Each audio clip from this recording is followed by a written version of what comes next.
Sound master कहाँ late मारे? इतनी जल्दी क्या है, अभी तो मैंने स्टार्ट किया है। डीजे बल्लू धुबे जल्दा।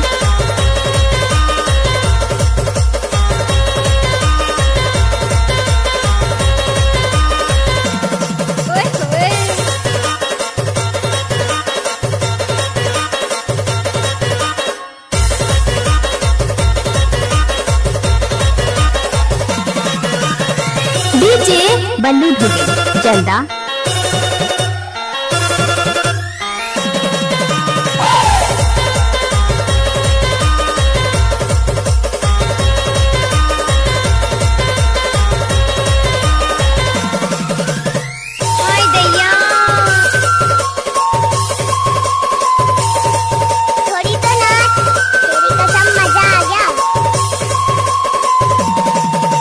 डीजे सुख सिंह धुबे।